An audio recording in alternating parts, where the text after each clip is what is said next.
Daniel भविष्यवक्ता की पुस्तक अध्याय 1।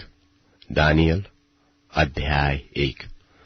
यहूदा के राजा यहोयाकीम के राज्य के तीसरे वर्ष में बाबुल के राजा नबूकदनेस्सर ने यरूशलेम पर चढ़ाई करके उसको घेर लिया। तब परमेश्वर ने यहूदा के राजा यहोयाकीम और परमेश्वर के भवन के कितने एक पात्रों को उसके हाथ में कर दिया, और उसने उन पात्रों को शिनार देश में अपने देवता के मंदिर में ले जाकर अपने देवता के भंडार में रख दिया। तब उस राजा ने अपने खोजों के प्रधान अश्पनज को आज्ञा दी कि इस्राएली राजपुत्रों को प्रतिष्ठित पुरुषों में से ऐसे कोई जवानों को ले जो निर्दोष, सुंदर और सब प्रकार की बुद्धिमानी में प्रवीण और ज्ञान में निपुण और विद्वान और राजमंदिर में हाजिर रहने के योग्य हो, और उन्हें कसदियों के शास्त्र और भाषा की शिक्षा दे। और राजा ने आज्ञा दी कि मेरे भोजन और मेरे पीने के दाखमधु में से उन्हें प्रतिदिन खाने पीने को दिया जाए, और 3 वर्ष तक उनका पालन पोषण होता रहे। फिर उसके बाद वे मेरे सामने हाजिर किए जाए, और उन यहूदा की संतान में से चुने हुए दानियल, हनन्याह, मिशाएल और अजर्याह नाम यहूदी थे। और खोजों के प्रधान ने उनके दूसरे नाम रखे, अर्थात दानियल का नाम उसने बेलतशस्सर और हनन्याह का शद्रक और मिशाएल का मेशक और अजर्याह का अबेदनगो नाम रखा। दानियल ने अपने मन में ठान लिया कि मैं राजा का भोजन खाकर और उसके पीने का मधु पीकर अपवित्र न हो, इसलिए उसने खोजों के प्रधान से विनती की कि उसे अपवित्र होना न पड़े। परमेश्वर ने खोजा के प्रधान के मन में दानियल के प्रति कृपा और दया भरी हुई थी। तब खोजों के प्रधान ने दानियल से कहा, मैं अपने स्वामी राजा से डरता हूं, क्योंकि तुम्हारा खाना पीना उसी ने ठहराया है। वह तुम्हारे मुंह तुम्हारे संगी के जवान से उतरा हुआ उदास क्यों देखे? तुम मेरा सिर राजा के सामने जोखिम में डालोगे। तब दानियल ने उस मुखिए से कहा, जिसको खोजों के प्रधान ने दानियल, हनन्याह, मिशाएल और अजर्याह के ऊपर देखभाल करने के लिए नियुक्त रखा था, कहा, मैं तेरी विनती करता हूं, तू अपने दासों को 10 दिन तक जांच, हमारे खाने के लिए साग-पात और पीने के लिए पानी दिया जाए। फिर 10 दिन के बाद हमारे मुंह को देख, और जो जवान राजा का भोजन खाते हैं उनके मुख को देख, और जैसा तुझे देख पड़े उसी के अनुसार अपने दासों से व्यवहार करना। उनकी यह विनती उसने मान ली और 10 दिन तक उनको जांचता रहा।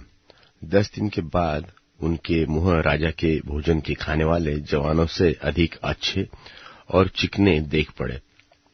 तब वह मुखिया उनका भोजन और उनके पीने के लिए ठहरा हुआ दाखमधु दोनों छोड़कर उनको साग-पात देने लगा। और परमेश्वर ने उन चारों जवानों को सब शास्त्रों और सब प्रकार की विद्याओं में बुद्धिमानी और प्रवीणता दी।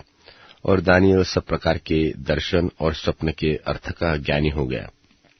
तब जितने दिन नबूकदनेस्सर राजा ने जवानों को भीतर ले आने की आज्ञा दी थी, उतने दिन के बीतने पर खोजों का प्रधान उन्हें उसके सामने ले गया, और राजा उनसे बातचीत करने लगा। तब दानियल, हनन्याह, मिशाएल और अजर्याह के तुल्य उन सब में से कोई न ठहरा, इसलिए वे राजा के सन्मुख हाजिर रहने लगे, और बुद्धि और हर प्रकार की समझ के विषय में जो कुछ राजा उनसे पूछता था, उसमें वे राज्यभार के सब ज्योतिषियों और तंत्रियों से 10 गुने निपुण ठहरते थे। और दानियल कुश्रू राजा के पहले वर्ष तक बना रहा। दानियल भविष्यवक्ता की पुस्तक अध्याय 2। दानियल अध्याय 2। अपने राज्य के दूसरे वर्ष में नबूकदनेस्सर ने ऐसा स्वप्न देखा जिससे उसका मन बहुत ही व्याकुल हो गया और उसको नींद न आई। तब राजा ने आज्ञा दी कि ज्योतिषी, तंत्री, टोने और कसदी बुलाए जाए कि वे राजा को उसका स्वप्न बताएं। सो वे आए और राजा के सामने हाजिर हुए। तब राजा ने उनसे कहा, मैंने एक स्वप्न देखा है और मेरा मन व्याकुल है कि स्वप्न को कैसे समझूं। कसदियों ने राजा से अराबी भाषा में कहा, हे राजा, तू चिरंजीव रहे, अपने दासों को स्वप्न बता और हम उसका फल बताएंगे। राजा ने कसदियों को उत्तर दिया कि मैं तो यह आज्ञा दे चुका हूं कि यदि तुम फल समेत स्वप्न को न बताओगे तो तुम टुकड़े टुकड़े किए जाओगे और तुम्हारे घर फुकवा दिए जाएंगे, और यदि तुम फल समेत स्वप्न को बताओगे तो मुझसे भांति भांति के दान और भारी प्रतिष्ठा पाओगे। इसलिए तुम मुझे फल समेत स्वप्न को बताओ। उन्होंने दूसरी बार कहा, हे राजा, स्वप्न तेरे दासों को बताया जाए और हम उसका फल समझा देंगे। राजा ने उत्तर दिया, मैं निश्चय जानता हूं कि तुम यह देखकर कि आज्ञा राजा के मुंह से निकल चुकी है, समय बढ़ाना चाहते हो। इसलिए यदि तुम मुझे स्वप्न न बताओगे तो तुम्हारे लिए एक ही आज्ञा है, क्योंकि तुमने गोष्ठी की होगी कि जब तक समय न बदले तब तक हम राजा के सामने झूठी और गपशप की बातें कहा करेंगे। इसलिए तुम मुझे स्वप्न को बताओ, तब मैं जानूंगा कि तुम उसका फल भी समझा सकते हो। कसदियों ने राजा से कहा, पृथ्वी भर में कोई ऐसा मनुष्य नहीं जो राजा के मन की बात बता सके, और न कोई ऐसा राजा व प्रधान व हाकिम कभी हुआ है जिसने किसी ज्योतिषी व तंत्री व कसदी से ऐसी बात पूछी हो। और जो बात राजा पूछता है वह अनोखी है, और देवताओं को छोड़कर जिनका निवास मनुष्यों के संग नहीं है, कोई दूसरा नहीं जो राजा को यह बता सके। इस बात से राजा ने झुंझलाकर अब बहुत ही क्रोधित होकर बाबुल के सब पंडितों को नाश करने की आज्ञा दे दी। सो यह आज्ञा निकली और पंडित लोगों का घात होने पर था, और लोग दानियल और उसके संगियों को ढूंढ रहे थे कि वे भी घात किए जाए। तब दानियल ने जल्लादों के प्रधान अर्योक से, जो बाबुल के पंडितों को घात करने के लिए निकला था, सोच विचार कर और बुद्धिमानी के साथ कहा, और वह राजा के हाकिम अर्योक से पूछने लगा कि यह आज्ञा राजा की ओर से ऐसी उतावली के साथ क्यों निकली। तब अर्योक ने दानियल को इसका भेद बता दिया, और दानियल ने भीतर जाकर राजा से विनती की कि मेरे लिए कोई समय ठहराया जाए तो मैं महाराज को स्वप्न का फल बताऊंगा। तब दानियल ने अपने घर जाकर अपने संगी हनन्याह, मिशाएल और अजर्याह को यह हाल बताकर कहा, इस भेद के विषय में स्वर्ग के परमेश्वर की दया के लिए यह कहकर प्रार्थना करो कि बाबुल के सब और पंडितों के संग दानियल और उसके संगी भी नाश किए जाएंगे। तब वह भेद दानियल को रात के समय दर्शन के द्वारा प्रकट किया गया। सो दानियल ने स्वर्ग के परमेश्वर का यह कहकर धन्यवाद किया कि परमेश्वर का नाम युगानुयुग धन्य है, क्योंकि बुद्धि और पराक्रम उसी के है, और समयों और ऋतुओं को वही पलटता है। राजाओं का अस्त और उदय भी वही करता है, और बुद्धिमानों को बुद्धि और समझने वालों को समझ भी वही देता है। वह गूढ़ और गुप्त बातों को प्रकट करता है। वह जानता है कि अंधियारे में क्या है, और उसके संग सदा प्रकाश बना रहता है। हे मेरे पूर्वजों के परमेश्वर, मैं तेरा धन्यवाद और स्तुति करता हूँ कि तूने मुझे बुद्धि और शक्ति दी है, और जिस भेद का खुलना हम लोगों ने तुझसे मांगा था उसे तूने मुझ पर प्रकट किया है। तूने हमको राजा की बात बताई है। तब दानियल ने अर्योक के पास, जिसे राजा ने बाबुल के पंडितों के नाश करने के लिए ठहराया था, भीतर जाकर कहा, बाबुल के पंडितों का नाश न कर, मुझे राजा के सन्मुख भीतर ले चल, मैं फल बताऊंगा। तब अर्योक ने दानियल को राजा के सन्मुख शीघ्र भीतर ले जाकर उससे कहा, यहूदी बंधुओं में से एक पुरुष मुझको मिला है, जो राजा को स्वप्न का फल बताएगा। राजा ने दानियल से, जिसका नाम बेलशस्सर भी था, पूछा, क्या तुझमें इतनी शक्ति है कि जो स्वप्न मैंने देखा है उसे फल समेत मुझे बताए? दानियल ने राजा को उत्तर दिया, जो भेद राजा पूछता है वह न तो पंडित राजा को बता सकते हैं, न तंत्री, न ज्योतिषी, न दूसरे भावी बताने वाले बता सकते हैं, परंतु भेदों का प्रकटकर्ता स्वर्ग में परमेश्वर है। और उसी ने नबूकदनेस्सर राजा को जताया है कि अंत के दिनों में क्या होने वाला है। तेरा स्वप्न और जो कुछ तूने पलंग पर पड़े हुए देखा वह यह है। हे राजा, जब तुझको पलंग पर यह विचार हुआ कि भविष्य में क्या क्या होने वाला है, तब भेदों को खोलने वाले ने तुझको बताया कि क्या होने वाला है। मुझ पर तो यह भेद कुछ इस कारण नहीं खोला गया कि मैं सब और प्राणियों से अधिक बुद्धिमान हूँ, केवल इसी कारण खोला गया है कि स्वप्न का फल राजा को बताया जाए और तू अपने मन के विचार समझ सके। हे राजा, जब तू देख रहा था तब एक बड़ी मूर्ति देख पड़ी, और वह मूर्ति जो तेरे सामने खड़ी थी सो लंबी चौड़ी थी, और उसकी चमक अनुपम थी, और उसका रूप भयंकर था। उस मूर्ति का सिर तो चोखे सोने का था, उसकी छाती और भुजाएं चांदी की, उसका पेट और जांघें पीतल की, उसकी टांगें लोहे की, और उसके पांव कुछ तो लोहे के और कुछ मिट्टी के थे। फिर देखते देखते तूने क्या देखा कि एक पत्थर ने किसी ने बिना खोदे आप ही आप उखड़कर उस मूर्ति के पांव पर जो लोहे और मिट्टी के थे लगकर उनको चूर चूर कर डाला।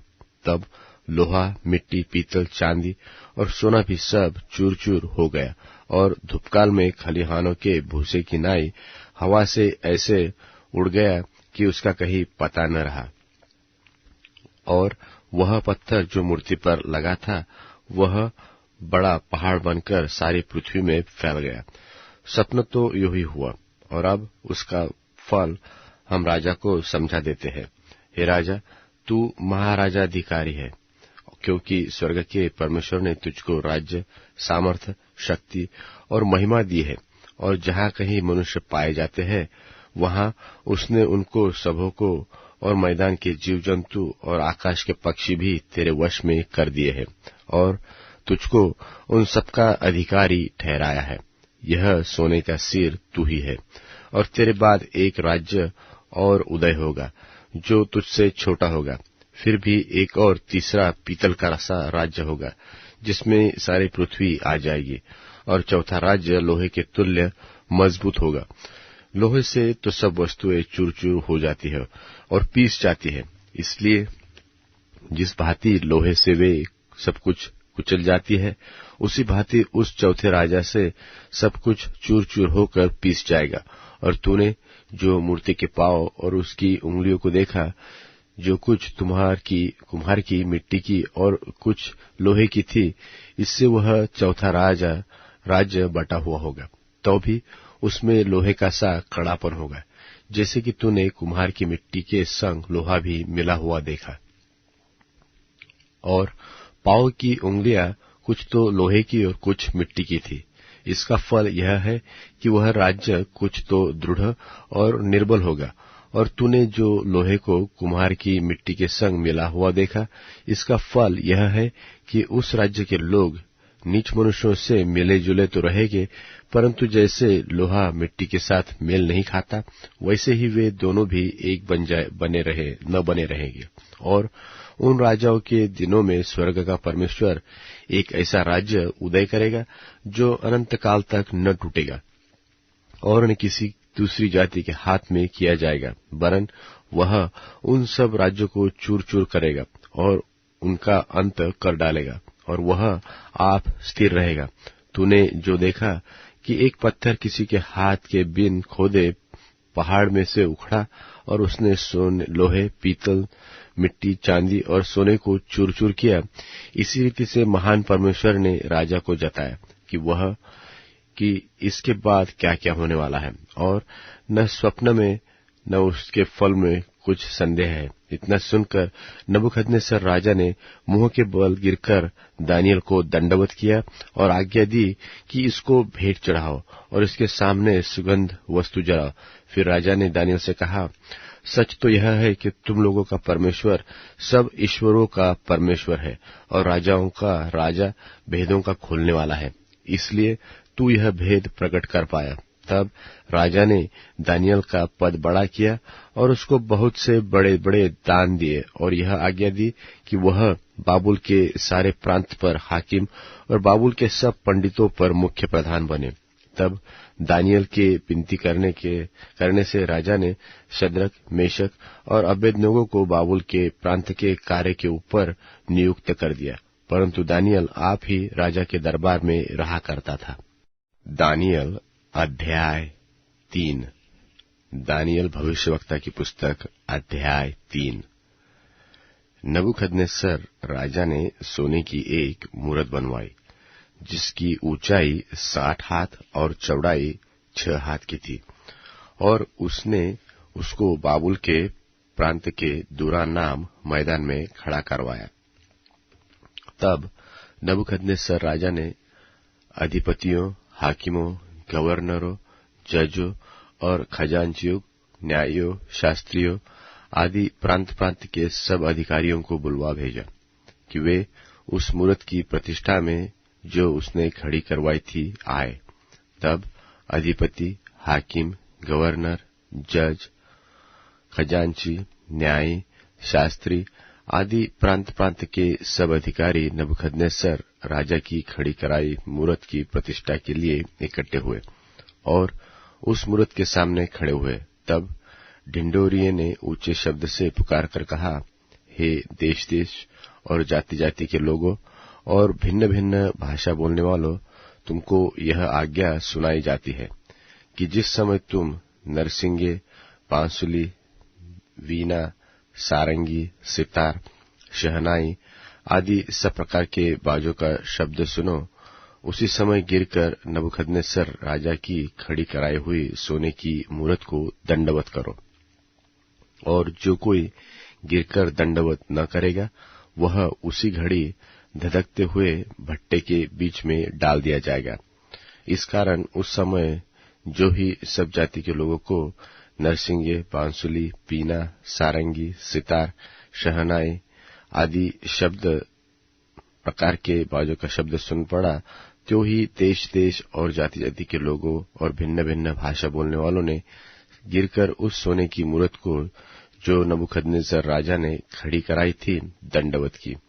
उस समय कई एक कसदी पुरुष राजा के पास गए और यह कहकर यहूदियों की चुगली खाई। वे नबूकदनेस्सर राजा से कहने लगे, हे राजा, तू चिरंजीव रहे। हे राजा, तूने जो आज्ञा दी है कि जो जो मनुष्य नरसिंगे, बांसुली, बीना, सारंगी, सितार, शहनाई आदि सब प्रकार के बाजों का शब्द सुने, वह गिरकर उस सोने की मूरत को दंडवत करे, और जो कोई गिरकर दंडवत न करे वह धधकते हुए भट्टे के बीच में डाल दिया जाए।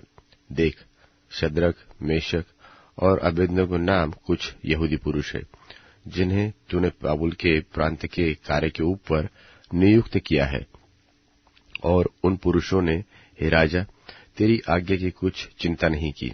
वे तेरे देवता की उपासना नहीं करते, और जो सोने की मूरत तूने खड़ी कराई उसको दंडवत नहीं करते। तब नबूकदनेस्सर ने रोष और जलजलाहट में आकर आज्ञा दी कि शद्रक, मेशक और अबेदनगो को लाओ। तब वे पुरुष राजा के सामने हाजिर किए गए।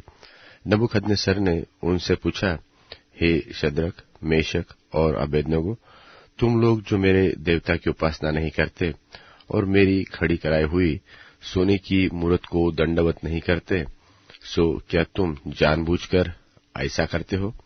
यदि तुम अभी तैयार हो कि जब नरसिंगे, बांसुली, बीना, सारंगी, सितार, शहनाई आदि सब प्रकार के बाजों का शब्द सुनो, तो उसी क्षण गिरकर मेरी बनाई हुई मूरत को दंडवत करो तो बचोगे, और यदि तुम दंडवत न करोगे तो इसी घड़ी धधकते हुए भट्टे के बीच में डाले जाओगे।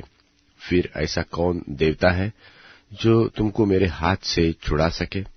शद्रक, मेशक और अबेदनगो ने राजा से कहा, हे नबूकदनेस्सर, इस विषय में तुझे उत्तर देने का हमें कुछ प्रयोजन नहीं जान पड़ता। हमारा परमेश्वर जिसकी हम उपासना करते हैं हमको उस धधकते हुए भट्टे की आग से बचाने की शक्ति रखता है।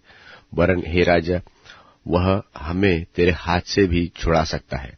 और जो भी हो, परंतु हे राजा, तुझे मालूम हो कि हम लोग तेरे देवता की उपासना न करेंगे और न तेरी खड़ी कराई हुई सोने की मूरत को दंडवत करेंगे। तब नबूकदनेस्सर झल्ला उठा और उसने चेहरे का रंग ढंग शद्रक, मेशक और अबेदनगो की ओर बदल गया और उसने आज्ञा दी कि भट्टे को 7 गुना अधिक धधका दो। फिर अपनी सेना में के कई एक बलवान पुरुषों को उसने आज्ञा दी कि शद्रक, मेशक और अबेदनगो को बांधकर उस धधकते हुए भट्टे में डाल दो। तब वे पुरुष अपने मोजों, अंगरखों, बागों और वस्त्रों सहित बांधकर उस धधकते हुए भट्टे में डाल दिए गए। वह भट्टा तो राजा की दृढ़ आज्ञा होने के कारण अत्यंत धधकाया गया था। इस कारण जिस पुरुषों ने शद्रक, मेशक और अबेदनगो को उठाया वे तो आग की आंच ही से जल मरे और उसी धधकते हुए भट्टे के बीच शद्रक, मेशक और अबेदनगो ये तीनों पुरुष बंधे हुए फेंक दिए गए। तब नबूकदनेस्सर राजा अचंभित हुआ और घबराकर उठ खड़ा हुआ और अपने मंत्रियों से पूछने लगा, क्या हमने उस आग के बीच 3 ही पुरुष बंधे हुए नहीं डलवाए? उन्होंने राजा को उत्तर दिया, हाँ राजा, सच बात तो है। फिर उसने कहा, अब मैं क्या देखता हूं कि 4 पुरुष आग के बीच खुले हुए टहल रहे हैं और उनको कुछ भी हानि नहीं पहुंची, और चौथे पुरुष का स्वरूप ईश्वर के पुत्र के सदृश है। फिर नबूकदनेस्सर उस धधकते हुए भट्टे के द्वार के पास जाकर कहने लगा, हे शद्रक, मेशक और अबेदनगो, हे परम प्रधान परमेश्वर के दासों, निकलकर यहाँ आओ। यह सुनकर शद्रक, मेशक और अबेदनगो आग के बीच से निकल आए। जब अधिपति, हाकिम, गवर्नर और राजा के मंत्रियों ने जो इकट्ठे हुए थे उन पुरुषों की ओर देखा, तब क्या पाया कि इनकी देह में आग का कुछ प्रभाव नहीं, और न इनके सिर का एक बाल भी झुलसा, और न इनके मोजे कुछ बिगड़े, न इनमें जलने की कुछ गंध पाई जाती है।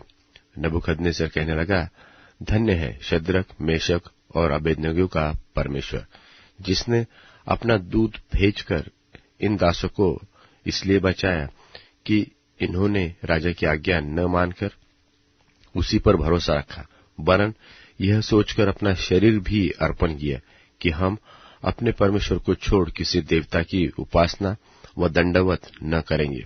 अब मैं यह आज्ञा देता हूं कि देश देश और जाति जाति के लोगों और भिन्न भिन्न भाषा बोलने वालों में से जो कोई शद्रक, मेशक और अबेदनगो के परमेश्वर की निंदा करेगा वह टुकड़े टुकड़े किया जाएगा और उसका घर घुरा बनाया जाएगा, क्योंकि ऐसा कोई और देवता नहीं जो इस रीति से बचा सके।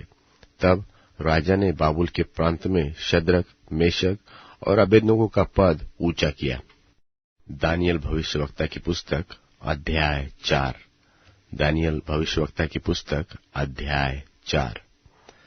नबूकदनेस्सर राजा की ओर से देश देश और जाति जाति के लोग और भिन्न भिन्न भाषा बोलने वाले जितने सारी पृथ्वी पर रहते हैं उन सबों को यह वचन मिला कि तुम्हारा कुशल क्षेम बढ़े।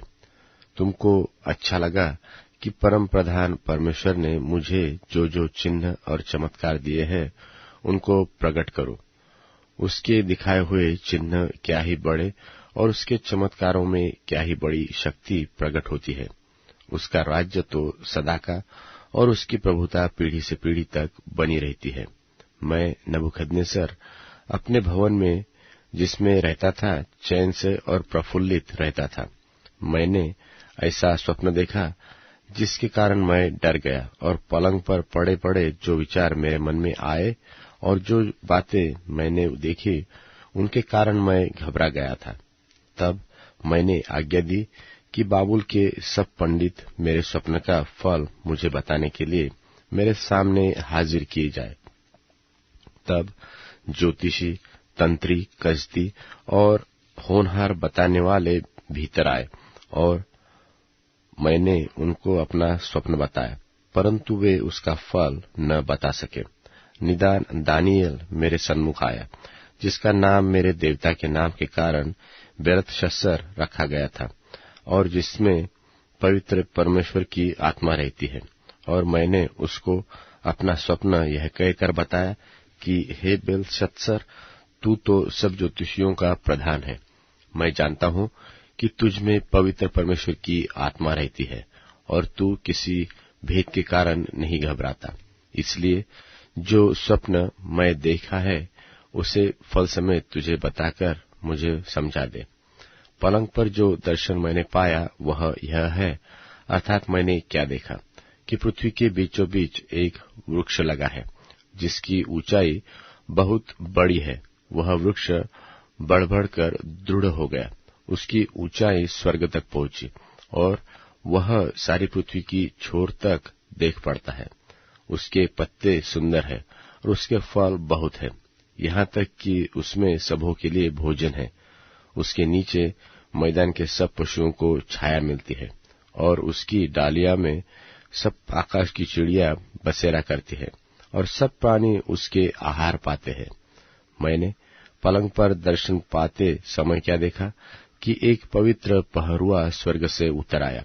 उसने ऊंचे शब्द से पुकारकर यह कहा कि वृक्ष को काट डालो, उसकी डालियों को छांट दो, उसके पत्ते झाड़ दो और उसके फल छितरा डालो। पशु उसके नीचे से हट जाए और चिड़िया उसकी डालियों पर से उड़ जाए, तो भी उसके डुंड को जड़ समेत भूमि में छोड़ो और उसको लोहे और पीतल के बंधन से बांधकर मैदान की हरी घास के बीच रहने दो। वह आकाश की ओर से भीगा करे और भूमि की घास खाने में मैदान के पशुओं के संग भागी हो।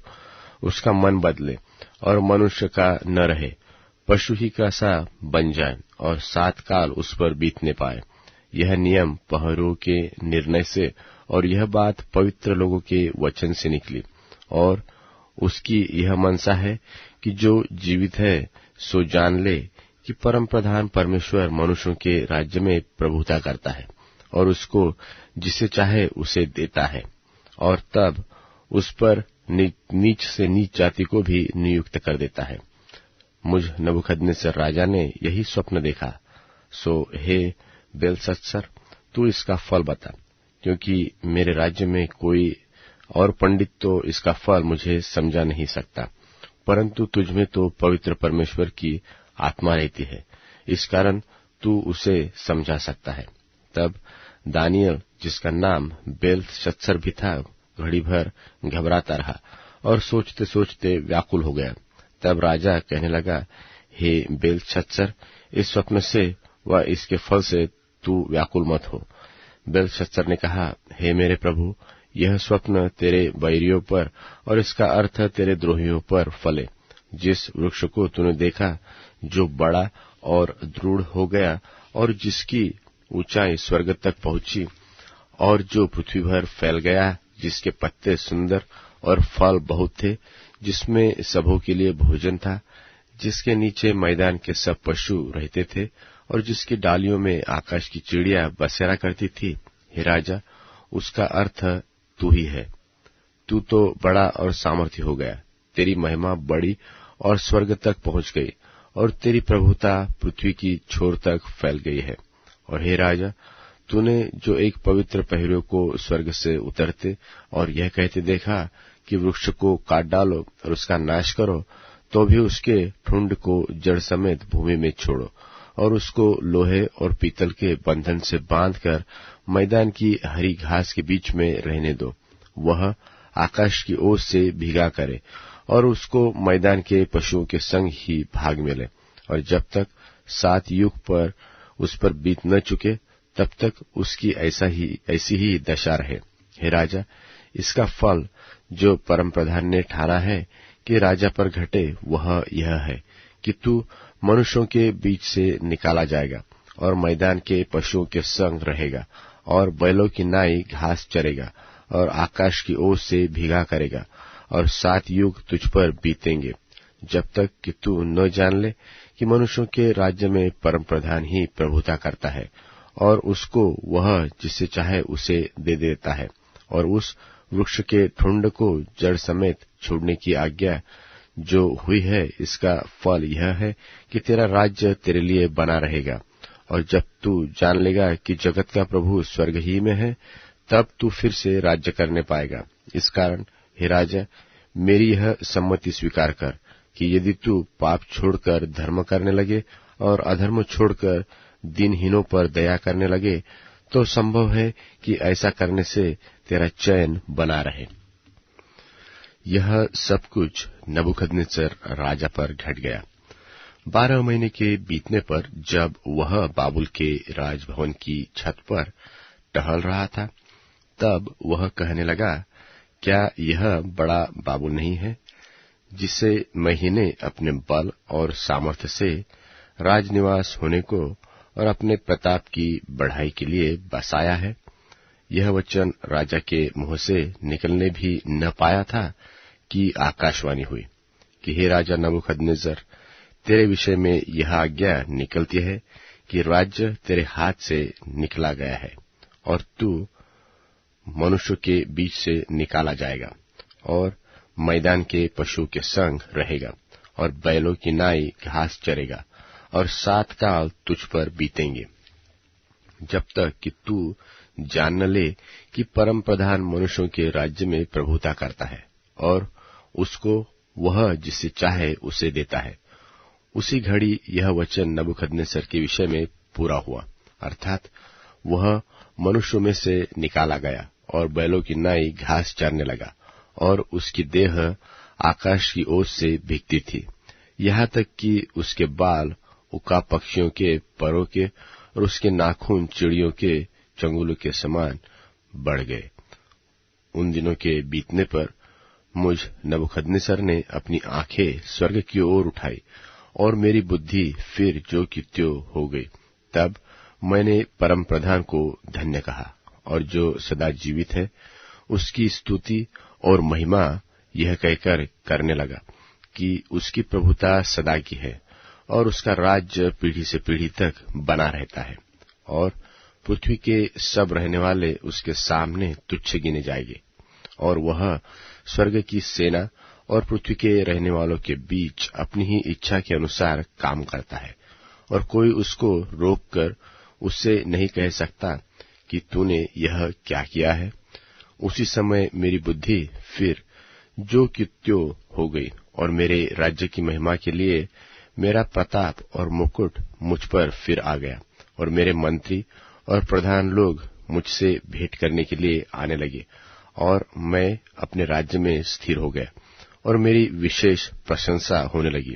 अब मैं नबूकदनेस्सर स्वर्ग के राजा को सराहता हूँ और उसकी स्तुति और महिमा करता हूँ, क्योंकि उसके सब काम सच्चे और उसके सब व्यवहार न्याय के हैं और जो लोग घमंड से चलते हैं उनको वह नीचा कर सकता है।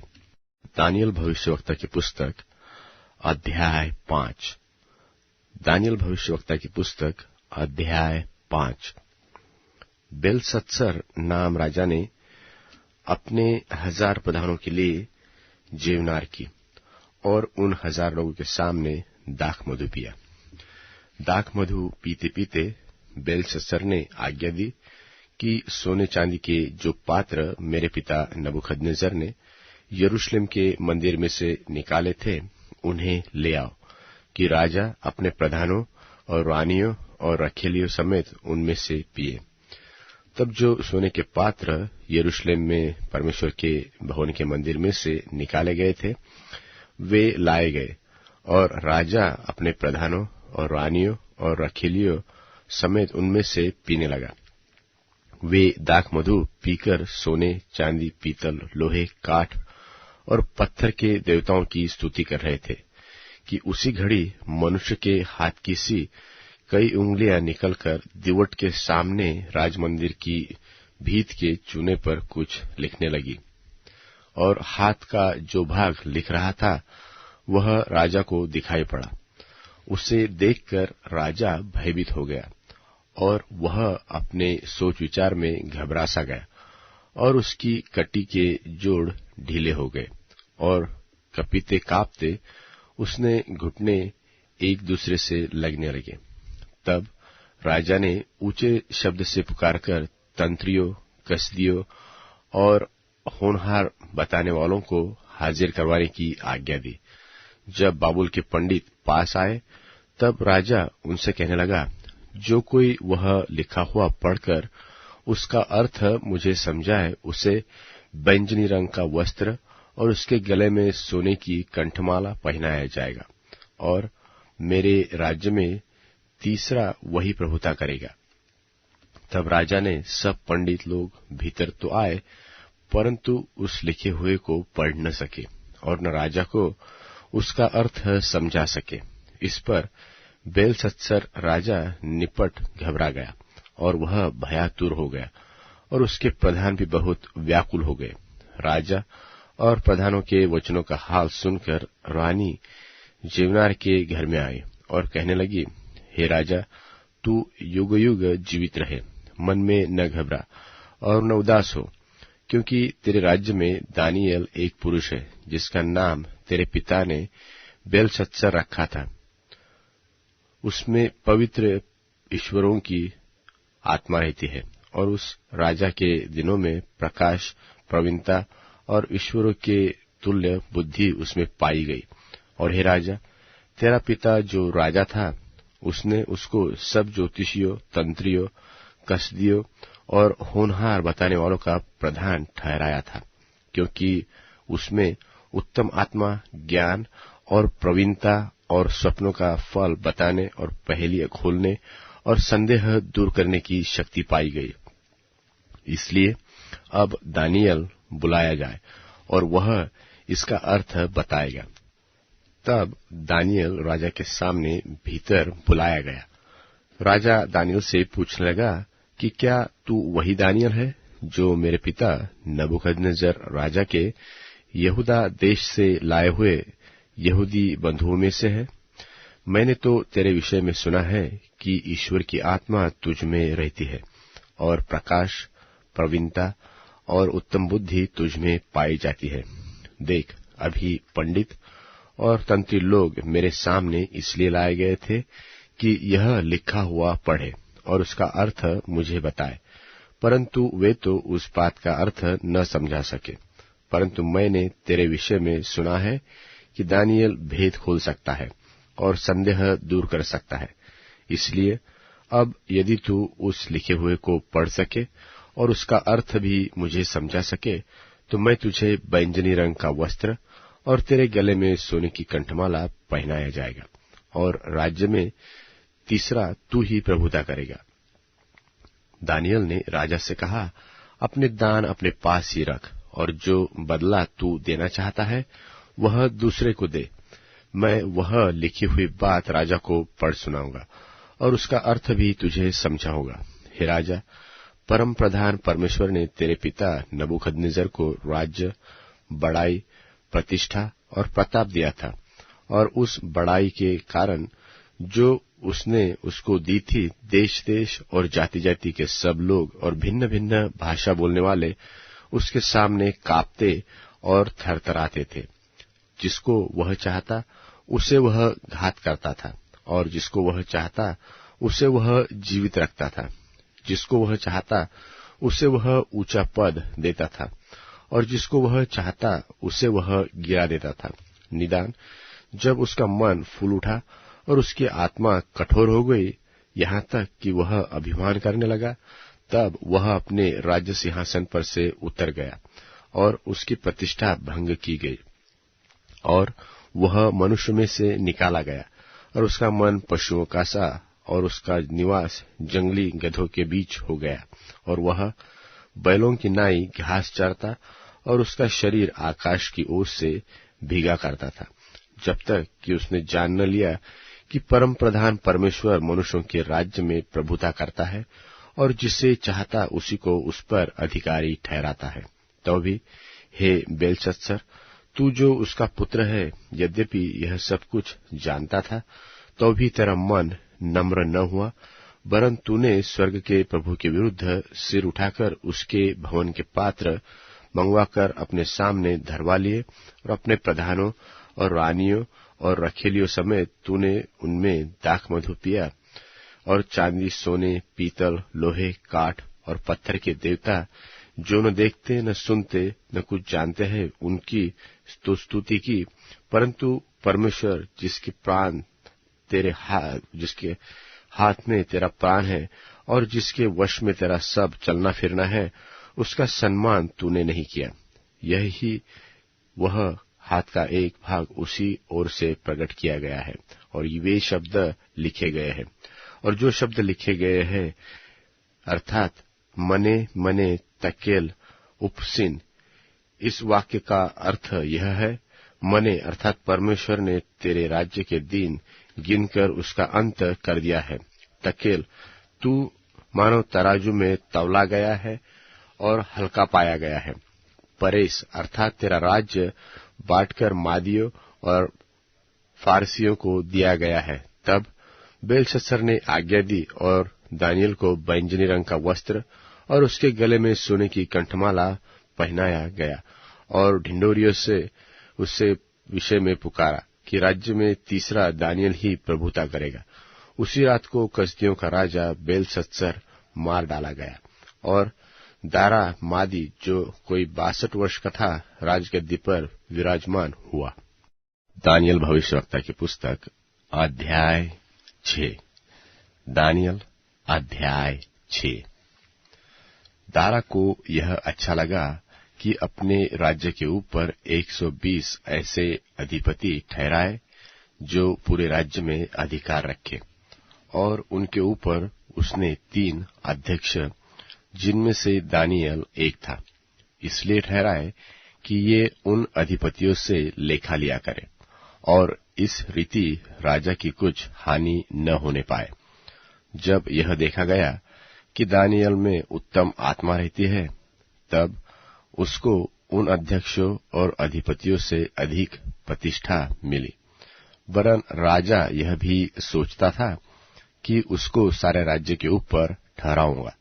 तब अध्यक्ष और अधिपति दानियल के विरुद्ध राज्य कार्य के विषय में दोष ढूंढने लगे, परंतु वह तो विश्वास योग्य था और उसके काम में कोई भूल व दोष न निकला, इसलिए वे ऐसा कोई अपराध व दोष पा न सके।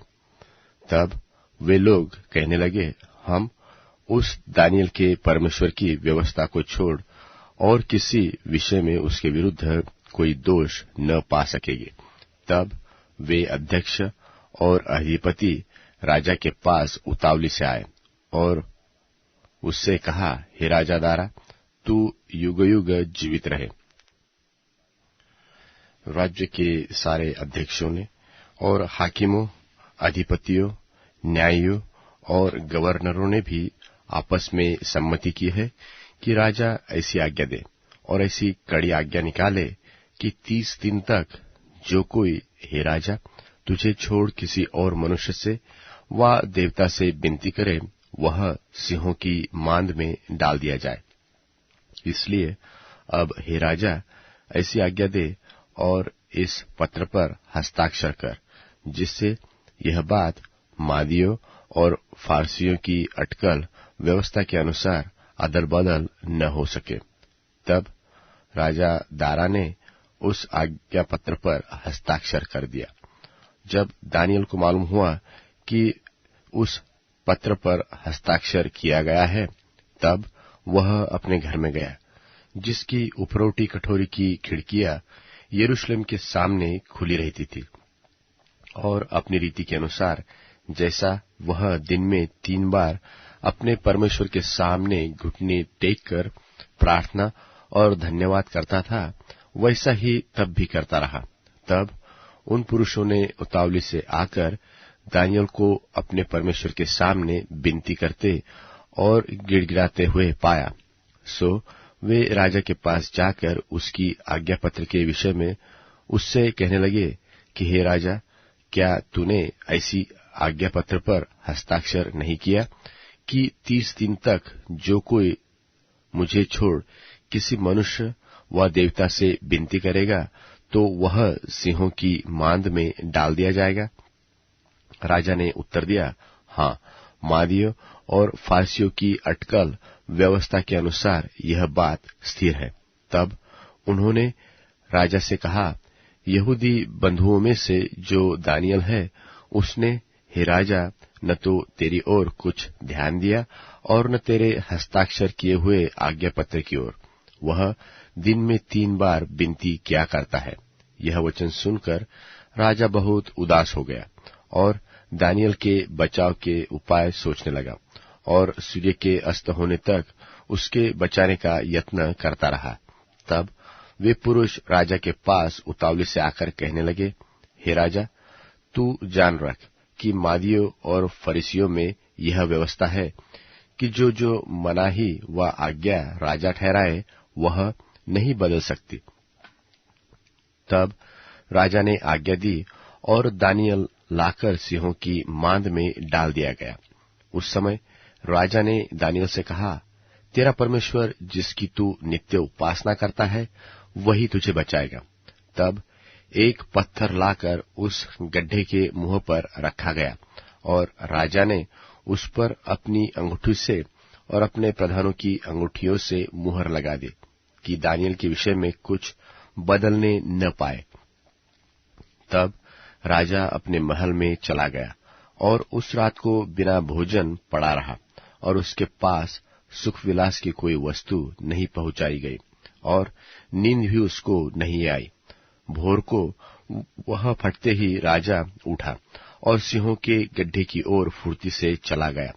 जब राजा गड्ढे के निकट आया तब शोक भरी वाणी से चिल्लाने लगा और दानियल से कहने लगा, हे दानियल, हे जीवते परमेश्वर के दास, क्या तेरा परमेश्वर जिसकी तू नित्य उपासना करता है तुझे सिंहों से बचा सका है?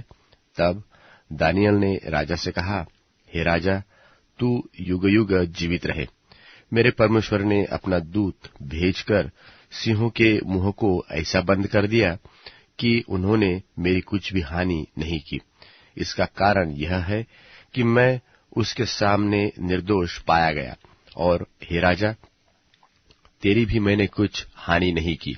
तब राजा ने दानियल के विषय में बहुत आनंदित होकर उसको गड्ढे में से निकालने की आज्ञा दी और दानियल गड्ढे में से निकाला गया और उसमें हानि का कोई चिन्ह न पाया गया, क्योंकि वह अपने परमेश्वर पर विश्वास रखता था।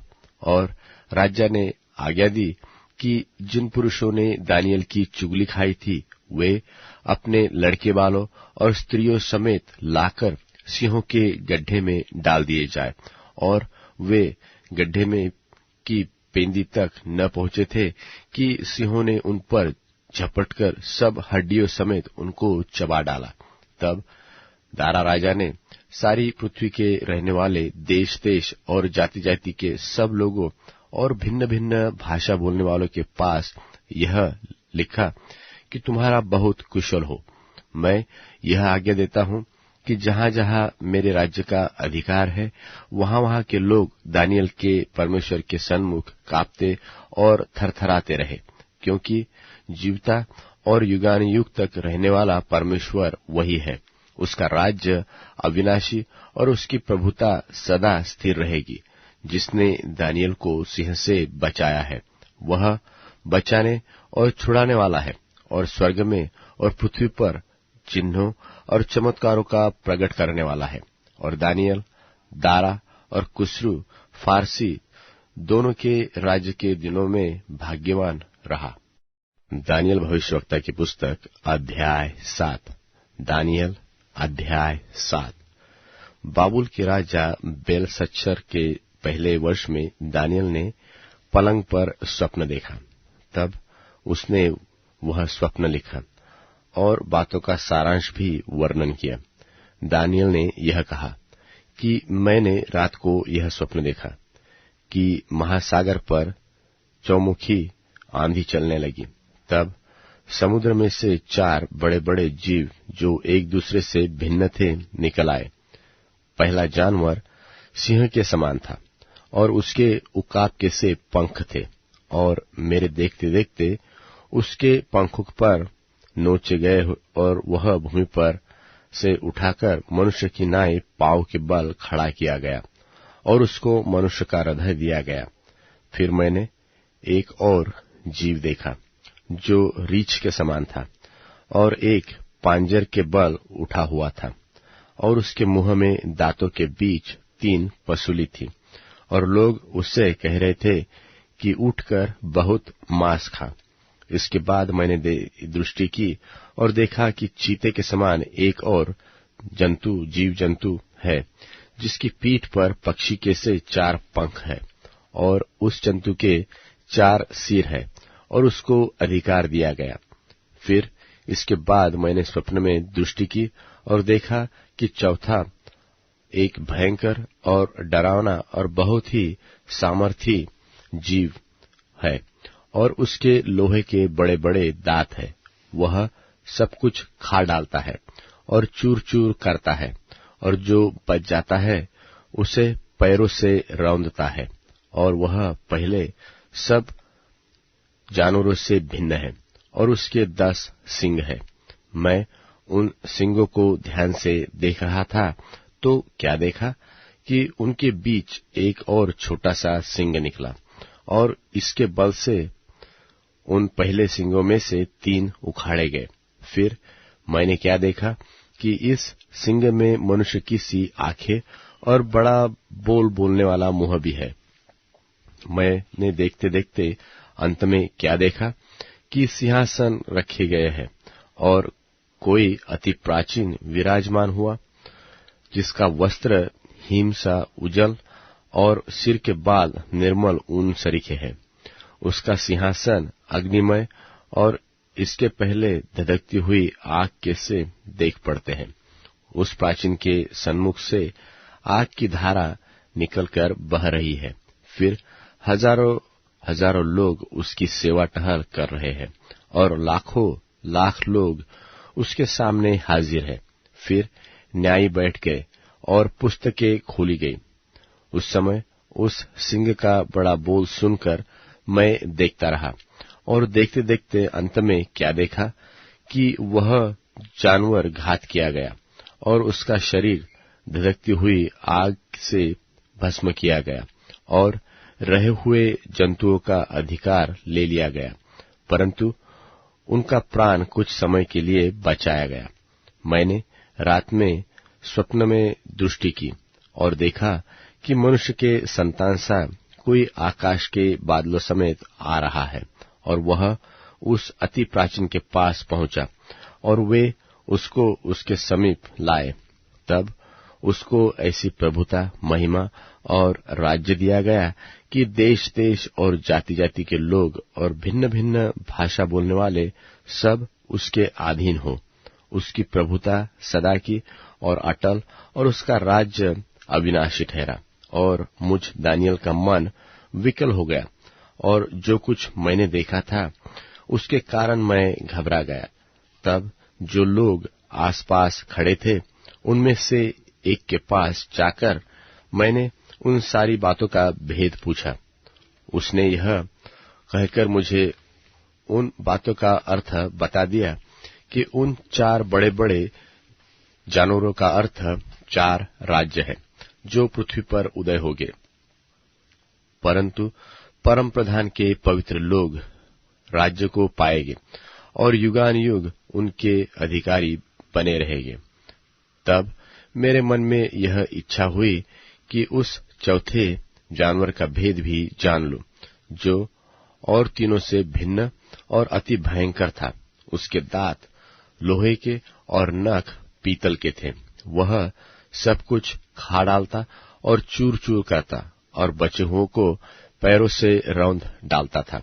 फिर उसके सिर के 10 सींगों का भेद, और जिस ओर सिंग के निकलने से 3 सींग गिर गए, अर्थात जिस सिंग की आंखें और बड़ा बोल बोलने वाला मुंह और सब और सिंगों से अधिक भयंकर था, उनके भी भेद जानने की मुझे इच्छा हुई। और मैंने देखा था कि वह सिंह पवित्र लोगों के सब लड़ाई करके उन पर उस समय तक प्रबल भी हो गया, जब तक कि वह अति प्राचीन न आ गया और परम प्रधान के पवित्र लोग न्यायी न ठहरे, और उन पवित्र लोगों के राज्याधिकारी होने का समय न आ पहुंचा।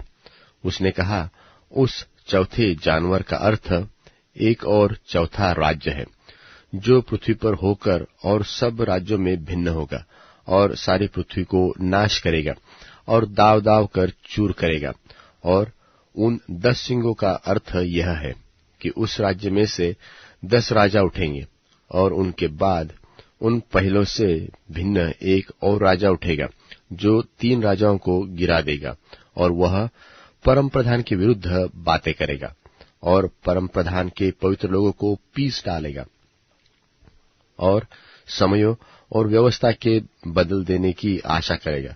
वरन 3.5 काल तक वे सब उसके वश में कर दिए जाएंगे और न्यायी बैठेंगे। तब उसकी प्रभुता छीनकर मिटाई और नाश की जाएगी, यहाँ तक कि उसका अंत ही हो जाएगा। तब राज्य और प्रभुता और धरती पर के राज्य की महिमा परम प्रधान ही की प्रजा अर्थात उसके पवित्र लोगों को दी जाएगी। उसका राज्य तो सदा का राज्य है, और सब प्रभुता करने वाले उसके अधीन होंगे और उसकी आज्ञा मानेंगे। इस बात का वर्णन तो मैं अब तक कर चुका, परंतु मुझ दानियल के मन में बड़ी घबराहट बनी रही और मैं भयभीत हो गया, और मैं इस बात को अपने मन में रखे रहा। दानियल भविष्यवक्ता की पुस्तक अध्याय 8। दानियल भविष्यवक्ता की पुस्तक अध्याय 8। बेलशस्सर राजा के राज्य के 3 वर्ष में एक बात मुझ दानियल को दर्शन के द्वारा उस बात के बाद दिखाई गई, जो पहले मुझे दिखाई गई थी। जब मैं एलाम नाम प्रांत में शूशन नाम राजगढ़ में रहता था, तब मैंने दर्शन में क्या देखा कि मैं उले नदी के किनारे पर हूं। फिर मैंने आंख उठाकर क्या देखा कि उस नदी के सामने 2 सिंग वाला एक मेढ़ा खड़ा है, और सिंग दोनों तो बड़े हैं, परंतु उनमें से एक अधिक बड़ा है, और जो बड़ा है वह दूसरे के बाद निकला। मैंने उस मेढ़े को देखा कि वह दक्षिण, पश्चिम, उत्तर की ओर सिंग मारता रहा है, और न तो कोई जंतु उसके सामने खड़ा रह सकता है, और न कोई किसी को उसके हाथ से बचा सकता है, और वह अपनी ही इच्छा के अनुसार काम करके बढ़ता जाता है। मैं सोच ही रहा था, तो फिर क्या देखा कि एक बकरा पश्चिम देश से निकलकर सारी पृथ्वी के ऊपर ऐसा फिरा कि चलते समय भूमि पर पांव न छुआया, और उस बकरे की आंखों के बीच एक देखने योग्य सींग था, और वह उस 2 सींग वाले मेढ़े के पास जाकर, जिसको मैंने नदी के सामने खड़ा देखा था, उस पर जलकर अपने पूरे बल से लपका। मैंने देखा कि वह मेढ़े के निकट आकर उस पर झुंझलाया और मेढ़े को मारकर उसके दोनों सींगों को तोड़ दिया, और उसका सामना करने को भेड़े का कुछ भी वश न चला। तब बकरे ने उसको भूमि पर गिराकर रौंद डाला, और मेढ़े को उसके हाथ से छुड़ाने वाला कोई न मिला। तब बकरा अत्यंत बढ़ाई मारने लगा, और जब बलवंत हुआ, तब उसका बड़ा सींग टूट गया, और उसकी संति देखने योग्य 4 सींग निकलकर चारों दिशाओं की ओर बढ़ने लगे। फिर इनमें से एक सींग से एक छोटा सा सींग और निकला, जो दक्षिण, पूरब और शिरोमणि देश की ओर बहुत ही बढ़ गया, वरन वह स्वर्ग की सेना तक बढ़ गया, और उसमें से और तारों में से भी कितनों को भूमि पर गिराकर रौंद डाला, वरन वह उस सेना के प्रधान तक भी बढ़ गया, और उसका नित्य होम बलि बंद कर दिया गया, और उसका पवित्र वास स्थान गिरा दिया गया, और लोगों के अपराध के कारण नित्य होम बलि के साथ सेना भी उसके हाथ में कर दी गई, और उस सिंह ने सच्चाई को मिट्टी में मिला दिया और वह काम करते करते कृतार्थ हो गया।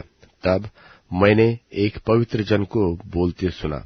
फिर एक और पवित्र जन ने उस पहले बोलने वाले से पूछा कि नित्य होम बलि और उजाड़ने वाले अपराध के विषय में जो कुछ दर्शन देखा गया वह कब तक फलता रहेगा, अर्थात पवित्र स्थान और सेना दोनों का रौंदा जाना कब तक होता रहेगा।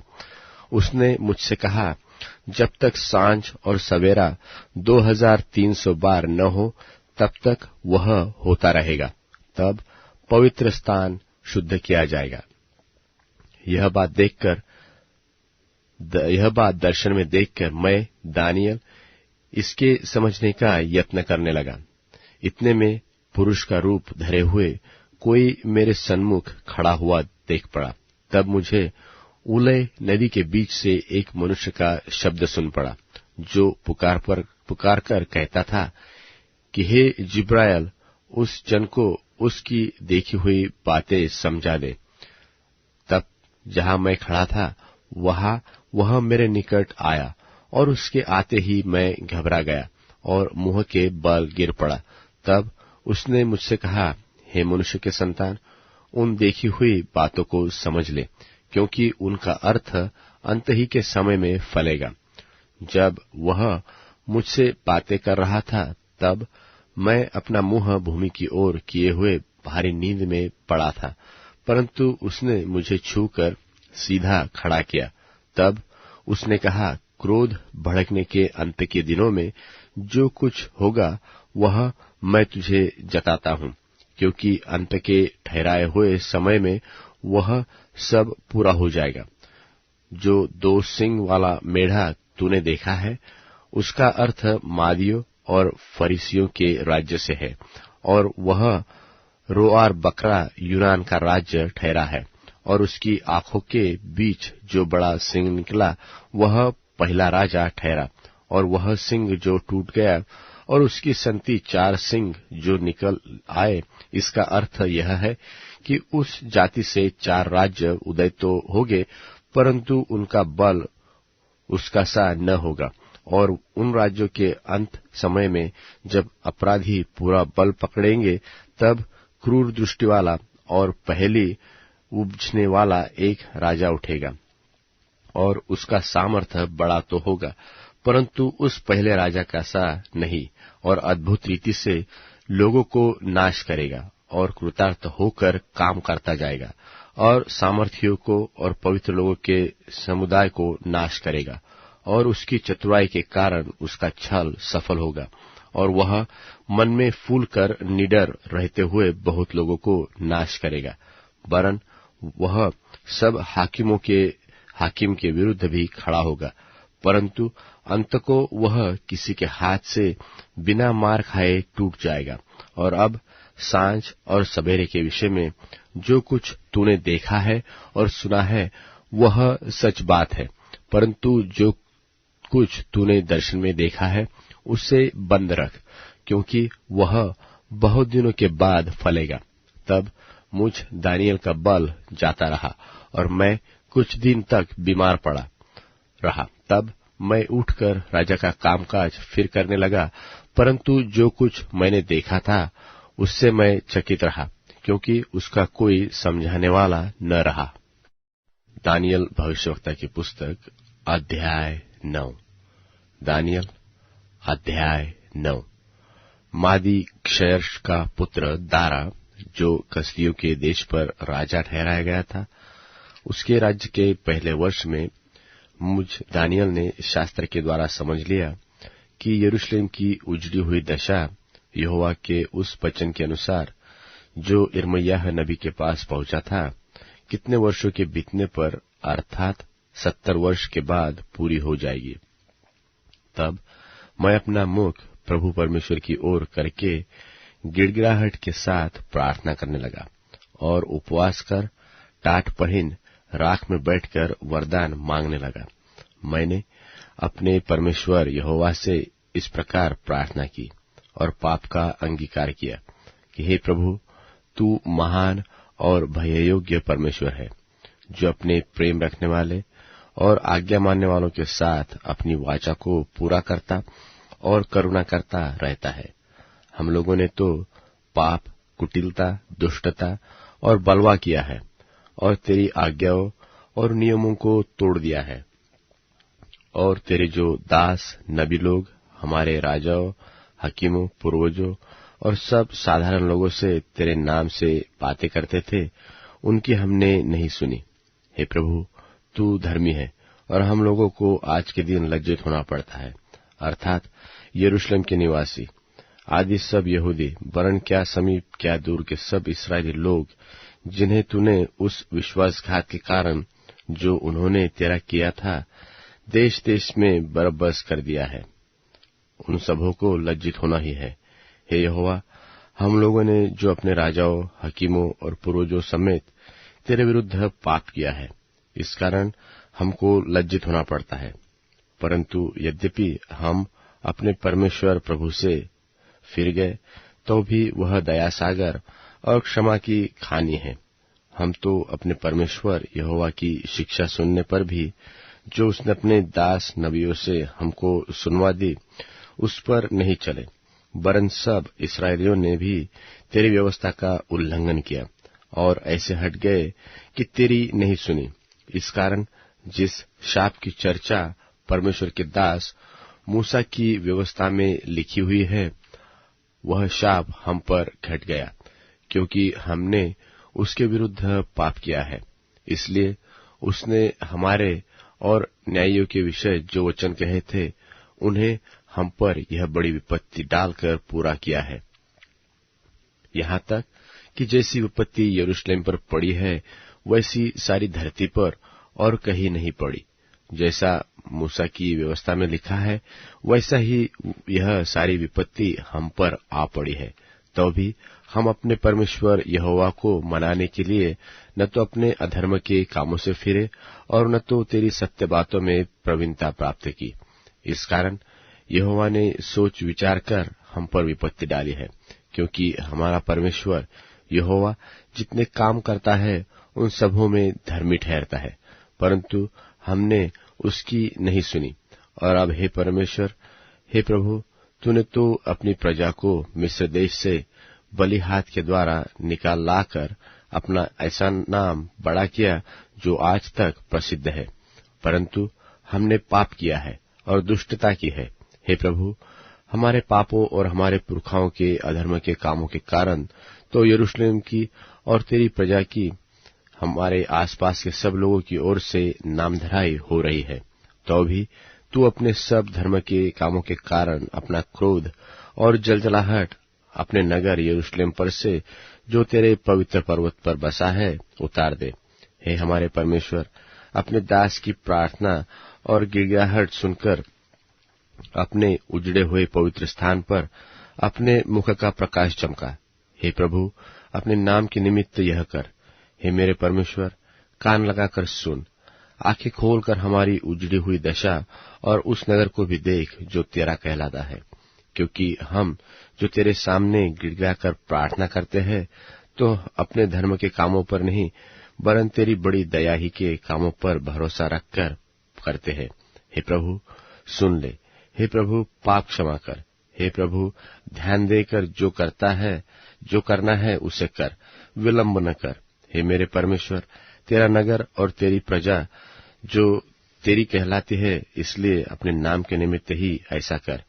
इस प्रकार मैं प्रार्थना करता और अपने इस्राएली जात भाइयों के पाप का अंगीकार करता और अपने परमेश्वर यहोवा के सन्मुख उसके पवित्र पर्वत के लिए गिड़गिड़ाकर विनती करता ही था कि वह पुरुष जिब्राइल, जिसे मैंने उस समय देखा था जब मुझे पहले दर्शन हुआ, उसने वेग से उड़ने की आज्ञा पाकर सांझ के अन्नबलि के समय मुझको छू लिया और मुझे समझाकर मेरे साथ बातें करने लगा और कहा, हे दानियल, मैं अभी तुझे बुद्धि और प्रवीणता देने को निकल आया हूँ। जब तू गिड़गिड़ाकर विनती करने लगा, तभी इसकी आज्ञा निकली, इसलिए मैं तुझे समझाने को आया हूँ, क्योंकि तू अति प्रिय ठहरा है।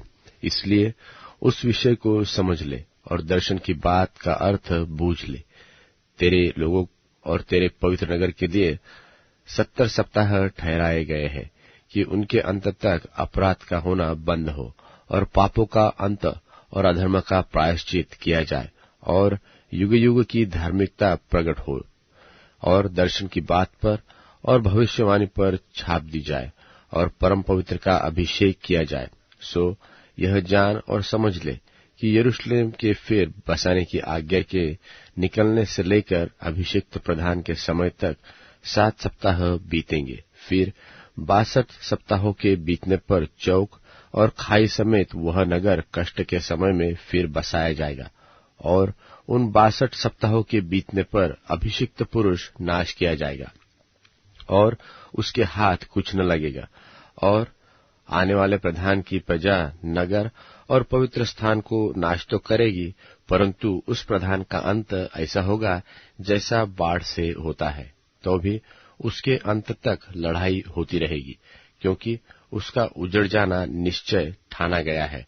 और वह प्रधान 1 सप्ताह के लिए बहुतों के संग दृढ़ वाचा बांधेगा, परंतु आधे ही सप्ताह के बीतने पर वह मेल बलि और अन्न बलि को बंद करेगा और कंगूरे पर उजाड़ने वाली घृणित वस्तुएं दिखाई देगी और निश्चय से ठनी हुई समाप्ति के होने तक परमेश्वर का क्रोध उजाड़ने वाले पर पड़ा रहेगा।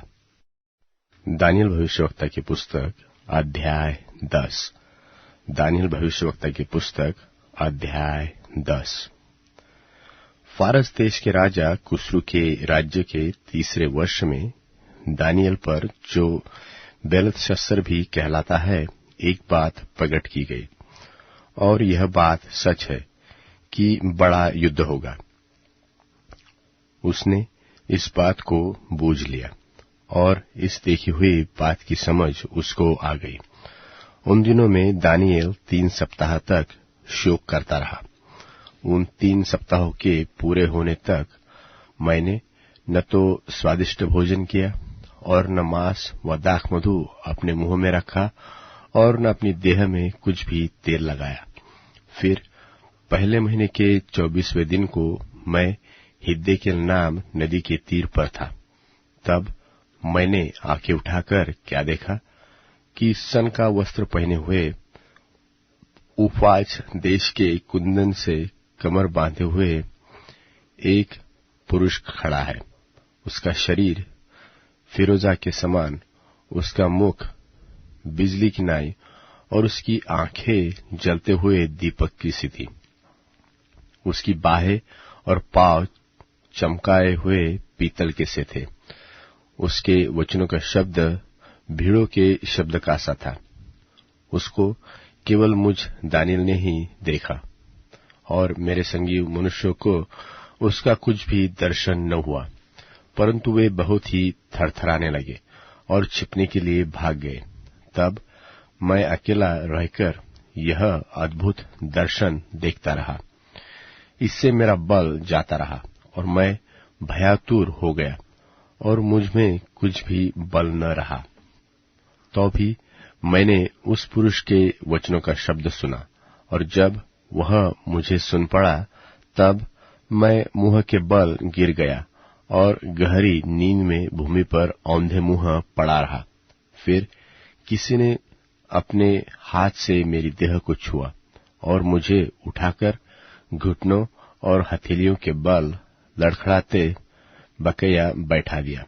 तब उसने मुझसे कहा, हे दानियल, हे अति प्रिय पुरुष, जो वचन मैं तुझसे कहना चाहता हूं उसे समझ ले और सीधा खड़ा हो, क्योंकि मैं अभी तेरे पास भेजा गया हूं। जब उसने मुझसे यह वचन कहा तब मैं खड़ा तो हो गया, परंतु थरथराता रहा। फिर उसने मुझसे कहा, हे दानियल, मत डर, क्योंकि पहले ही दिन को जब तूने समझने, बूझने और अपने परमेश्वर के सामने अपने को दीनहीन बनाने की ओर मन लगाया, उसी दिन तेरे वचन सुने गए और मैं तेरे वचनों के कारण आ गया हूं।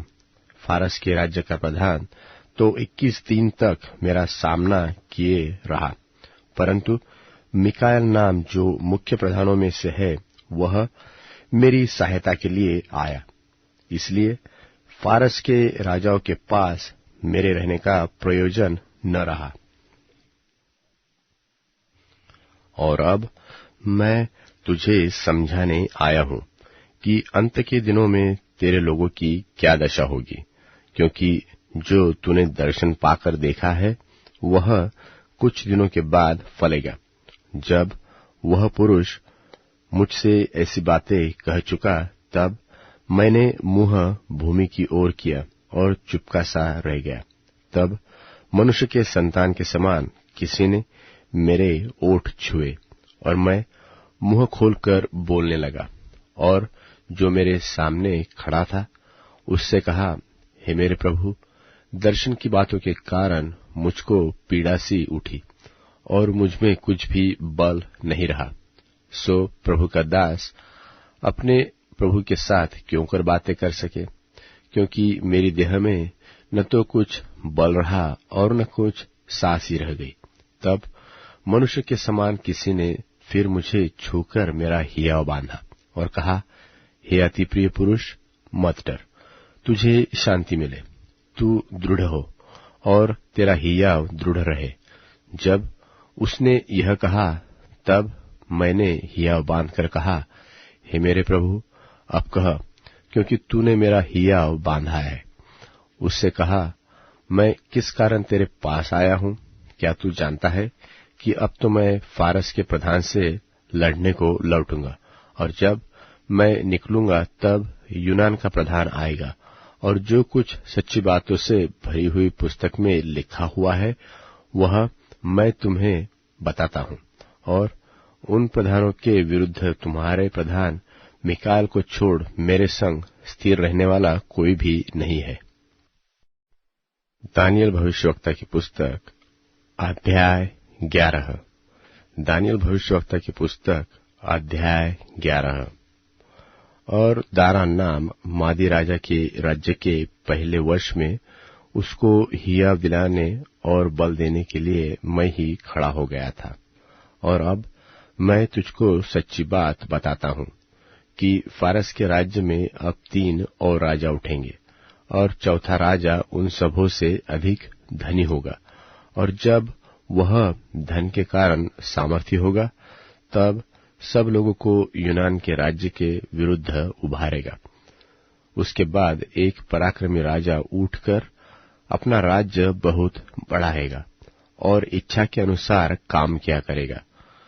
जब वह बड़ा होगा, तब उसका राज्य टूटेगा और चारों दिशाओं की ओर बंटकर अलग अलग हो जाएगा, और न तो उसके राज्य की शक्ति जो कि त्यों रहेगी, और न उसके वश को कुछ मिलेगा, क्योंकि उसका राज्य उखड़कर उसको छोड़ और लोगों को प्राप्त होगा। तब दक्षिण देश का राजा अपने एक हाकिम समेत बल पकड़ेगा। वह उससे अधिक बल पकड़कर प्रभुता करेगा, यहाँ तक कि उसकी बड़ी ही प्रभुता हो जाएगी। कई वर्ष के बीतने पर ये दोनों आपस में मिलेंगे, और दक्षिण देश के राजा की बेटी उत्तर देश के राजा के पास सत्यवाचक बांधने को आएगी, परंतु न तो उसका बाहुबल ठहरा रहेगा और वह राजा, और न उसका नाम रहेगा, वरन वह स्त्री अपने पहुंचाने वालों और अपने पिता और अपने संभालने वालों समेत अलग कर दी जाएगी। फिर उसके कुल में से कोई उत्पन्न होकर उसके स्थान में विराजमान होगा, और सेना समेत उत्तर के राजा के गढ़ में प्रवेश करेगा, और वहां उनके युद्ध करने के प्रबल होगा।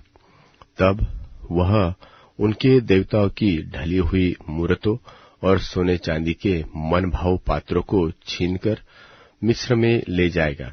इसके बाद वह कुछ वर्ष तक उत्तर देश के राजा की ओर से हाथ रोके रहेगा। तब वह राजा दक्षिण देश के राजा के राज्य के देश में आएगा, परंतु फिर अपने देश में लौट जाएगा। तब उसके पुत्र झगड़ा मचाकर बहुत से बड़े बड़े दल इकट्ठे करेंगे। तब वह उबलने वाली नदी की नाई आकर देश के बीच होकर जाएगा, फिर लौटता हुआ अपने गढ़ तक झगड़ा मचाता जाएगा। तब दक्षिण देश का राजा चिढ़ेगा और निकलकर उत्तर देश के उस राजा से युद्ध करेगा, और यह राजा लड़ने के लिए बड़ी भीड़ भाड़ इकट्ठी करेगा, परंतु वह भीड़ उसके हाथ में कर दी जाएगी। उस भीड़ को दूर करके उसका मन फूल उठेगा और वह लाखों लोगों को गिराएगा, परंतु तो भी प्रबल न होगा, क्योंकि उत्तर देश का राजा लौटकर पहली से भी बड़ी भीड़ इकट्ठी करेगा, और कई दिनों वरन वर्षों के बीतने पर वह निश्चय बड़ी सेना और धन लिए हुए आएगा। और उन दिनों में बहुत से लोग दक्षिण देश के राजा के विरुद्ध उठेंगे, वरन तेरे लोगों में से भी बलात्कारी लोग उठ खड़े होंगे, जिससे इस दर्शन की बात पूरी हो जाएगी, परंतु वे ठोकर खाकर गिरेंगे। तब उत्तर देश का राजा आकर किला बांधेगा और दृढ़ नगर ले लेगा, और दक्षिण देश के न तो प्रधान खड़े रहेंगे और न बड़े बड़े वीर, न किसी को खड़े रहने का बल होगा। तब उनके विरुद्ध जो भी आएगा वह अपनी इच्छा पूरी करेगा, और उसका सामना करने वाला कोई न रहेगा, वरन वह हाथ में सत्यानाश लिए हुए शिरोमणि देश में भी खड़ा होगा। तब वह अपने राज्य के पूर्व बल समेत कई सीधे लोगों को संग लिए हुए आने लगेगा, और अपनी इच्छा के अनुसार काम दिया करेगा।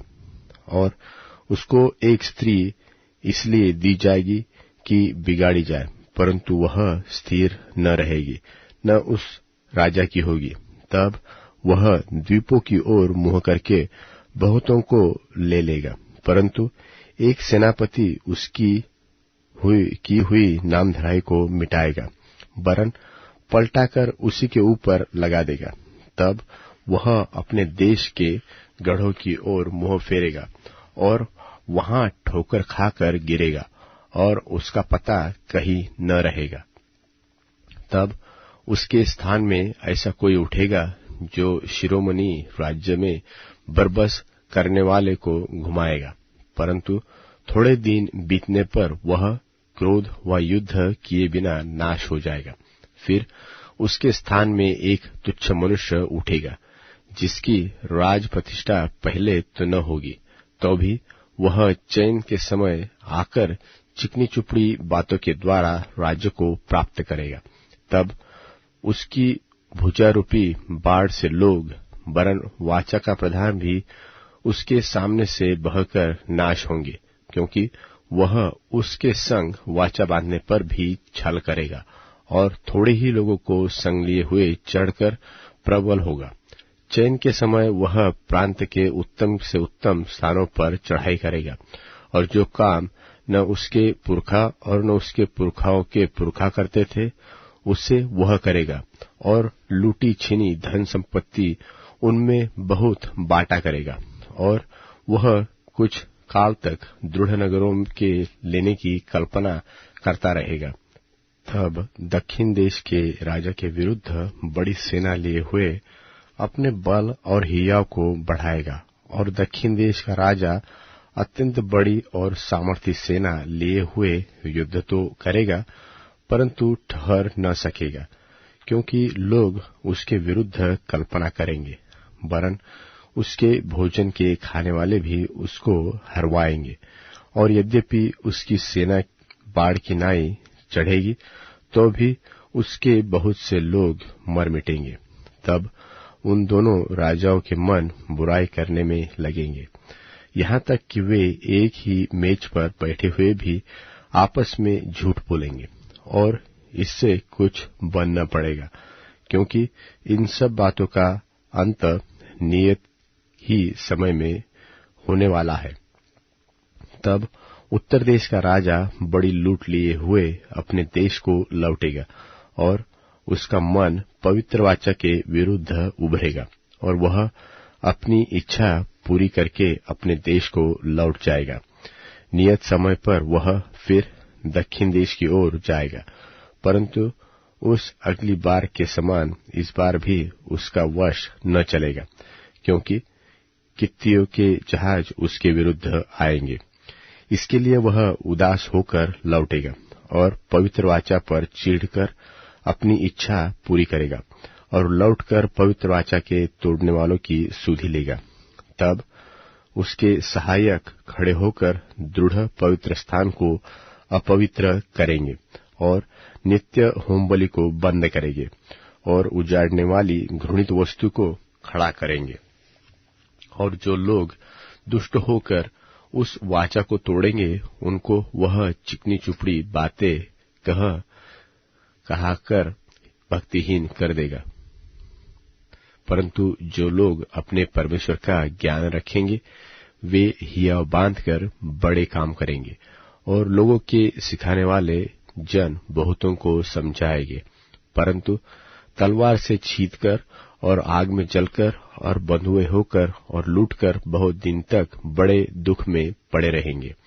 जब वे दुख में पड़ेंगे, तब थोड़ा बहुत संभलेंगे तो सही, परंतु बहुत से लोग चिकनी चुपड़ी बातें कहकर उनसे मिल जाएंगे।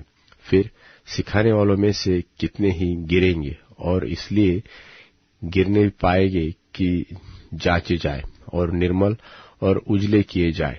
यह दशा अंत के समय तक बनी रहेगी, क्योंकि इन सब बातों का अंत नियत ही समय में होने वाला है। तब वह राजा अपनी ही इच्छा के अनुसार काम करेगा और सारे देवताओं के ऊपर अपने को ऊंचा और बड़ा ठहराएगा, वरन सब देवताओं के ऊपर जो परमेश्वर है उसके विरुद्ध भी अनोखी बातें कहेगा। और जब तक परमेश्वर का क्रोध शांति न हो जाए, तब तक उस राजा का कार्य सफल होता रहेगा, क्योंकि जो कुछ निश्चय करके ठाना हुआ है वह अवश्य ही पूरा होने वाला है। फिर वह अपने पुरखाओं के देवताओं की भी चिंता न करेगा और न तो स्त्रियों की प्रीति की कुछ भी चिंता करेगा, न किसी देवता की, वरन वह सबों के ऊपर अपने ही को बड़ा ठहराएगा और वह अपने राजपद पर स्थिर रहकर दृढ़ गढ़ों ही के देवता का सम्मान करेगा, अर्थात एक देवता का जिसे उसके पुरखा न जानते थे। वह सोना चांदी मणि और मनभावनी वस्तुएं चढ़ाकर सम्मान करेगा और उस बिराने देवता के सहारे से वह अति दृढ़ गढ़ों से लड़ेगा और जो कोई उसको माने उसे वह बड़ी प्रतिष्ठा देगा और ऐसे लोगों को बहुतों के ऊपर प्रभुता देगा और अपने लाभ के लिए अपने देश की भूमि को बांट देगा। अंत के समय दक्षिण देश का राजा उसको सिंग मारने तो लगेगा, परंतु उत्तर देश का राजा उस पर बवंडर की नाई बहुत से रथ सवार और जहाज संग लेकर चढ़ाई करेगा।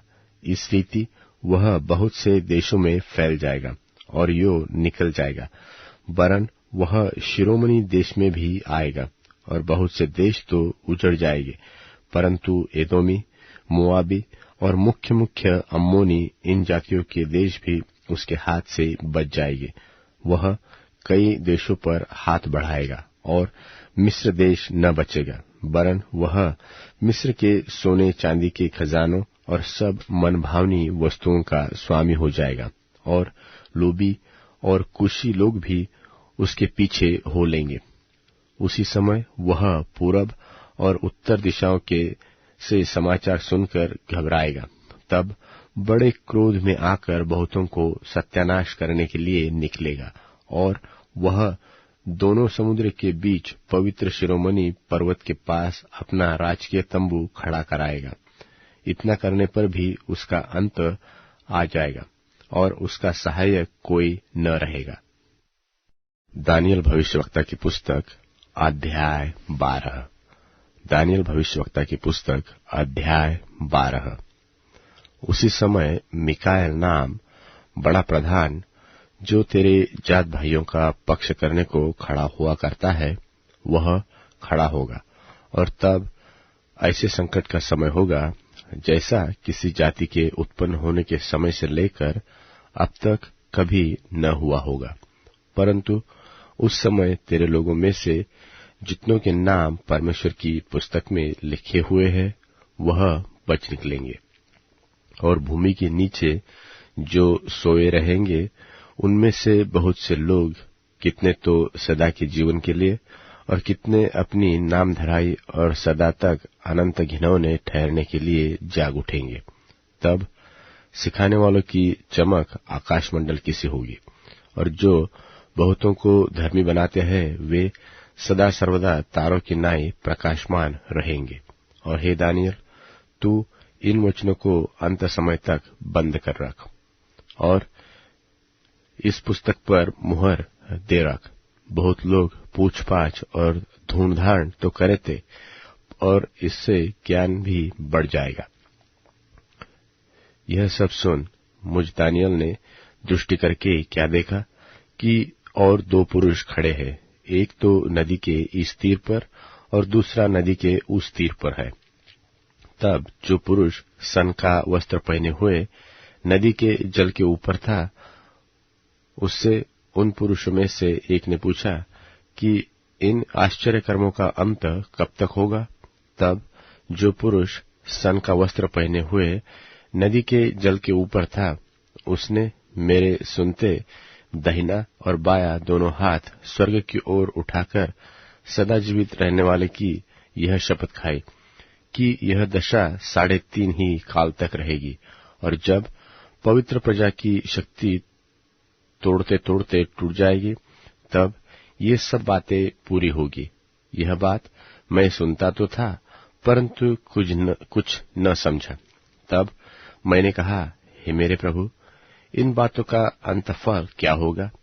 उसने कहा, हे दानियल, चला जा, क्योंकि ये बातें अंत समय के लिए बंद है और इन पर मुहर दी हुई है। बहुत लोग तो अपने अपने को निर्मल और उजले करेंगे और स्वच्छ हो जाएंगे, परंतु दुष्ट लोग दुष्टता ही करते रहेंगे, और दुष्टों में से कोई ये बातें न समझेगा, परंतु सिखाने वाले समझेंगे। और जब से नित्य होम बलि उठाई जाएगी और उजाड़ने वाली घिनौनी वस्तु स्थापित की जाएगी, तब से 1290 दिन बीतेंगे। क्या ही धन्य है वह जो धीरज धरकर 1335 दिन के अंत तक भी पहुंचे। अब तू जाकर अंत तक ठहरा, वह उस समय तक तू विश्राम करता रहेगा, फिर उन दिनों के अंत में निज भाग पर खड़ा होगा।